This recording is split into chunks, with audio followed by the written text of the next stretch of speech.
que tienen obligación de llevarlos al valle bajo pena de ser expulsados, que es otra de las ironías de esta documentación. Se les amenaza frecuentemente con la expulsión del Valle de los Caídos, como argumento definitivo. O hacéis esto o os tenéis que marchar. Eso lo encontramos en varios documentos. Uno de ellos es la circular que les exige la escolarización de los niños. De estos niños, los que yo he podido ver, la inmensa mayoría termina el bachillerato, se presentaban aquí, se examinaban por libre en Madrid, en el Instituto de San Isidro, cosa que muchos de ellos jamás hubieran podido soñar por su extracción en la España, hablo de los años 40-50. Y de los que luego he podido seguir más la pista, en la universidad me los he encontrado. Eso por no hablar de los que consiguieron trabajo, sus primeros empleos en el Valle de los Caídos, alguno en relación con Huarte, precisamente, el hijo del practicante, que era uno de los presos, el practicante del Valle de los Caídos, consigue su primer trabajo como delineante, precisamente en Huarte, por su relación con la empresa, por estar allí en el Valle. Así que, bachillerato gratuito, vivienda en el Valle, y luego ya hay episodios asombrosos, como son los niños que me encuentro en acogida. Familias libres, padres de familia libres que viven en sus pueblos, algunos en Madrid. He visto varios que venían de la provincia de Cuenca, que los mandan a los niños al Valle de los Caídos para que vivan acogidos por tíos o abuelos que están trabajando allí, para así aligerar cargas familiares. Argumento que utilizan frecuentemente estos trabajadores. Cuando les piden explicaciones de a quién tienen en casa, que tenían a quien les parecía bien, por cierto, ellos explican que están allí por esas causas. Es decir, que la familia tiene aquel o este problema y que, claro, para compartir las cargas, pues ellos se han traído a un niño o dos. O los llevan algunos meses al año por ese motivo. Otras veces, cuando piden un traslado de vivienda, explican a las autoridades del Valle que lo hacen porque se van a casar. Entonces necesitan más espacio. O bien otros porque quieren reunir a todos los hijos en vacaciones. Y en la casa que tienen no van a caber. Otras veces lo que dicen es que su mujer está enferma y necesitaría trasladarse a otro de los poblados donde hubiera menos humedad. Todo esto se les concede, sistemáticamente. Pero aparte de que se les conceda, yo esto también lo he recalcado muchas veces, el hecho de que esgriman estos argumentos significa que esperan un trato humano y generoso de las autoridades, porque si no, lo último que hubieran hecho es explicar que quieren estar todos juntos, o más cerca de la suegra, o los hermanos también más cerca, o estar más cerca de la escuela para que el niño tenga que andar menos cuando va a clase. Todas estas son las argumentaciones que aparecen. Aparte de los niños en acogida, que son varios. Por ejemplo, hay un documento verdaderamente increíble, que es el oficio que el regidor hace circular en el verano del año 50, donde aclara a todos los habitantes del Valle que aquello no es un punto de veraneo. Y yo cuando lo leo pienso, qué mala bestia, don Faustino de la Banda, hablarles así a estas pobres gentes, ¿no? ¿Cómo se van a creer ellos que estaban en un punto de veraneo? Si hasta yo, que soy víctima de la propaganda, pues pensaba, el Valle de los Caídos, cuando empecé a investigar, a ver quién iba a querer ir allí a trabajar. Luego, claro, después de 6 años investigando, lo hizo cualquiera. Muchos libres también querrían, seguro. Vamos, que es que querían ir. Por eso se les amenazaba con la expulsión. En el 50, lo que se les dice es que no es un punto de veraneo y que tienen que empezar a explicar a quién tienen en casa. Porque, claro, la población del Valle, en verano, en los meses de verano, se dispara. Todos los años. Y empieza a haber cartas en las que efectivamente, cumpliendo la norma que se les impone, pues los trabajadores empiezan a decir quién está en sus casas. Entre los libres, que también los hay, pues el padre de los Raval explica que tiene en casa a la hija de su comadre. Pero bueno, que espera para los días siguientes a varias hijas, nietos, etcétera. Va explicando quién va a ir llegando, pero lo da por hecho, como todos los veranos. Son los trabajadores quienes hablan del veraneo en el Valle. Ellos lo dicen. Vacaciones en el Valle, vienen mis hijos, 1 mes o 2, vienen mis nietos. Uno de los abuelos argumenta que es que el estío es muy duro en Madrid y por eso todos los años sus nietos van allí. Y da los nombres y edades de los nietos, que van siempre. Ya los tiene en casa, por cierto. Otros dicen que bueno, que es que ha llegado a la época de vacaciones en el trabajo de una de sus hijas y como todos los años la espera. Pues nada, se reúnen allí. Hablan ellos constantemente de vacaciones. Y si se publica aquí, se había escapado ese dato, pero yo le dije al profesor Paredes, este no puede desaparecer de ninguna de las maneras. Uno de los presos, Juan Solomando, muy famoso en el Valle porque ayudó a sofocar un incendio en el primer año de la instalación de los presos allí. Estuvo al frente del economato, que era un destino privilegiado, y en el año del 50, cuando les imponen esta norma, sin mayores problemas, llega a presentar 4 solicitudes para 4 pases de grupos familiares. 4. Primero, un sobrino que tiene en acogida, pues va a venir a verle su padre. Se le concede. Poco después pide un pase para su hermana, que vive en Mérida, su cuñado y los 4 hijos, también. Después viene otro sobrino con otro cuñado y se queda 10 días.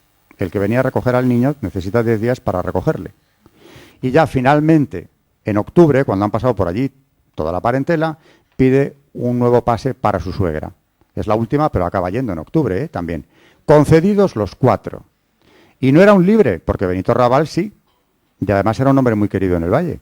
Este era un preso, que digo, ha tenido destinos privilegiados y finalmente pues hacía en su casa lo que le parecía oportuno, como queda claro en el verano del 50. Hay un capítulo sobre los niños del Valle y se ve, claro, una práctica religiosa bastante frecuente a la que no forzaban a nadie, por cierto, pero había una capilla del Sagrado Corazón en el poblado central donde había de todo, bodas, primeras comuniones, bautizos bastantes, como queda reflejado aquí, y en las primeras comuniones se ve que el propio Consejo de las Obras se ocupaba de organizar los desayunos de primera comunión o de celebrar para los niños la festividad de San Pedro y San Pablo, que eso ya tenía menos justificación desde la perspectiva infantil, pero también se les celebraba. El otro día, por cierto, al sacerdote con el que me confieso le llevé este libro, lo ojeó, y se queda él mismo muy sorprendido y dice, las primeras comuniones. Como diciendo, pero ¿es posible que hubiera primeras comuniones en el Valle? Claro que las había. Igual que escuelas, niños en acogida, veraneos y todo lo inimaginable. Es decir, que resumiendo, porque ya se nos acaba el tiempo, la historia del Valle de los Caídos no es diferente a la leyenda negra. Es lo diametralmente opuesto.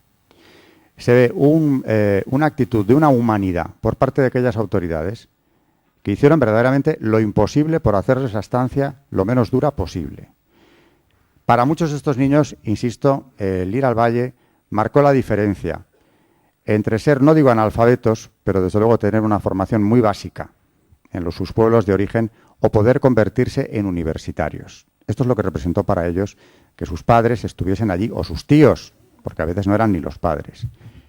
Y todo esto, insisto, lo he visto a última hora, no está en la tesis, después de que los que habían llegado allí, no todos, pero en un porcentaje altísimo, habían cometido delitos que el arquitecto Diego Méndez, que los conoció muy bien, calificó de estremecedores. Y eso que estuvo siempre a favor de ellos. Otro de los mitos, por cierto, esto no lo quiero olvidar, porque yo siempre digo también que el conjunto de esta documentación es como un mosaico, que cuando empiezas a verlo, cada pieza te parece no tan relevante, pero vista en su conjunto lo es. El conjunto es deslumbrante. Pero hay algunas piezas verdaderamente chocantes, como es la correspondencia mantenida entre la viuda del primer muerto en accidente laboral y las autoridades del Valle, donde ésta pide una vivienda alegando que es la viuda del primer muerto. Miró la fecha y ella dice que su marido había muerto en el año 48. Las obras del Valle se habían iniciado en el 40. Por lo tanto, llevaban 8 años de obras sin una sola muerte. Y se había horadado ya el risco de la Nava, que era precisamente lo más peligroso y donde muere este hombre cuando ya estaba hecha todo el hueco de la cripta. Precisamente pues entra a recoger unos aperos que se había dejado allí dentro, concretamente una linterna, cosas no importantes, pero se le cae una piedra y lo mata. Bueno, 8 años de obras sin que hubiera habido un solo accidente mortal. Cuando se ha hablado, y ahí sí que la historiografía adversa no da cifras, porque no las tiene. Y las que tiene no le gustan, porque el propio médico del botiquín, que por cierto era otro preso, nada interesado en difuminar aquello, habla de 14 muertos, 18. Entre el practicante y el médico manejan 14 y 18 años, 14 y 18 muertos en total, en 20 años de obras. Pero es que en los primeros 8, insisto, no hay ningún muerto. Yo pensé que era una errata de la carta de esta señora, Pero cuando empiezo a ver que no, que hay toda una correspondencia entre el arquitecto, el ministro de Gobernación, que interviene en el asunto para buscarle una vivienda en Madrid, pues veo que no, que efectivamente este hombre había muerto en el 48. ¿Y por qué pedía una vivienda, ya para terminar, la viuda de Alberto Pérez Alonso? Pues porque es que a todos los que iban saliendo, al ir finalizando las obras, se les facilitaban viviendas protegidas en Madrid, incluyendo al Matacuras, que acabó en el Paseo de la Castellana, por cierto, que se llamaba entonces Avenida del Generalísimo, en una de esas viviendas protegidas, enfrente del Hospital de la Paz, donde fue a morir Franco unos años después, el Matacuras. Pero es que todos los que tenían interés en esas viviendas se apuntaban en unas listas y las iban consiguiendo pues a medida que se iban quedando disponibles. Esto aparece en alguna publicación bastante desvirtuado, pero en cambio la documentación es abrumadora, demostrando que es así, porque las actas de los consejos que celebraban siempre repiten, no ya que lo quieran hacer, porque al principio hablan de una intención de hacerlo, pero finalmente le cae siempre al señor García Lomas, por cierto, la tarea de buscar las viviendas, es que empiezan a decir las actas, como con todos los que han ido saliendo. Y bueno, claro, lo que estaba pidiendo ella es que como ya no tenía un marido que fuera a cesar en las obras porque había muerto, ella estaba trabajando en el Valle. Pide que se le dé la vivienda que se le hubiera dado de no haber muerto entonces. Como la madre del electricista, y ya con este casi chascarrillo termino. Esta señora también está aquí en el libro. Pide una vivienda diciendo que ella vive en el Valle con su hijo, porque trabaja allí y como tantas familias, pues ha llevado a su madre y a una hermana. Pero es que ella se quiere ir a Madrid con la hija soltera. No quiere seguir en el Valle más, no le conviene nada y se lo pide a Fray Justo Pérez de Urbel, el primer abad del Valle, que le gestione esto. Y Fray Justo escucha la petición, le da traslado y le contestan desde el Consejo que en principio no está contemplada esa posibilidad, porque el hijo de esta señora, que es el trabajador del Valle, sigue viviendo allí. Luego usufructúa una de las viviendas del Valle. Y eso sí que no se había hecho nunca. Allá aún así le contestan que de todas las maneras se va a tramitar la petición de la madre del electricista, lo que indica también, aparte del documento, indica con qué generosidad se estaba tratando este tema y la cantidad de viviendas que iban ya adjudicadas en los años anteriores.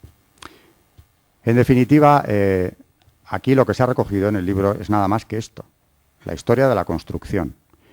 Es decir, cómo vivieron estas personas, por qué estaban allí, es decir, por qué lo habían pedido y también qué delitos les habían llevado, en algunos de los casos se recogen, y qué ventajas habían obtenido, cuáles esperaban y cuáles obtuvieron, que fueron bastante más altas o más importantes que las que les habían llevado a pedirlo.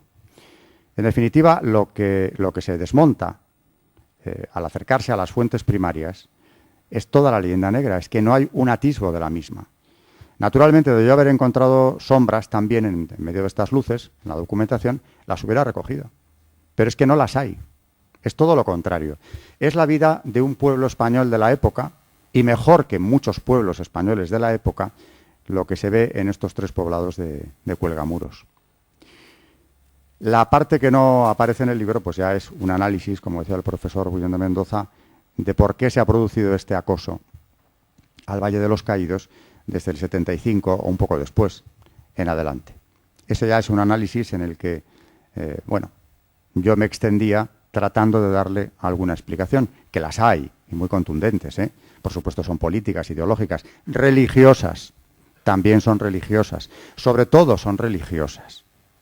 El ataque al Valle tiene un trasfondo religioso, más que político, muchísimo más. El ataque al franquismo también lo tiene. Esa mezcla de Iglesia y franquismo, precisamente, es una forma de culpabilizar a la Iglesia a la vez que se estigmatiza al régimen de Franco. Y esa parte, pues, es la que no está en el libro, pero el libro era fundamental para poder analizarlo, porque yo partía de una premisa. Si las fuentes contradicen el mito de una forma tan categórica, entonces hay que empezar a estudiar por qué ha ocurrido esto. ¿Cómo puede haber esta disparidad absoluta entre las fuentes y todo lo que se ha escrito después, llegando a crear una opinión difícilmente desmontable hoy en contra del Valle de los Caídos, del propio franquismo, por supuesto también, que, como digo, se contradice por completo con lo que yo me he encontrado ahí. Así que, bueno, para mí es un día importantísimo porque doy a conocer lo que yo llevaba años reservándome. Bueno, lo conocían, desde luego, la profesora Saavedra, al minuto todo ello, pero estábamos ardiendo en deseos de darlo a conocer y gracias, digo, a las 3 personas que tengo en esta mesa, pues, y a Victoria, mi mujer. Una vez más, el libro está aquí y se puede conocer en sus documentos en qué circunstancias se desarrolló esto. Muchas gracias.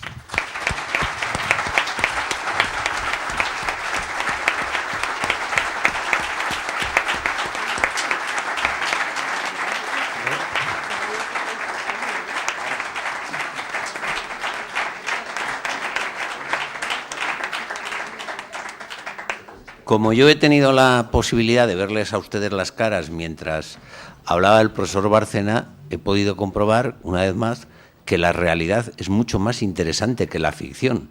Si les hubiera contado el rollo del mito del Valle de los Caídos, se habían ido la mitad de ustedes a la calle. Pero así han estado ustedes todos pendientes, con los ojos abiertos. Bueno, no nos queda más que dar las gracias a la Fundación, a los componentes de la mesa, a ustedes por su presencia y decirles que ahora, pacientemente, don Alberto Bárcena firmará libros a los que así se lo pidan. Muchas gracias por todos.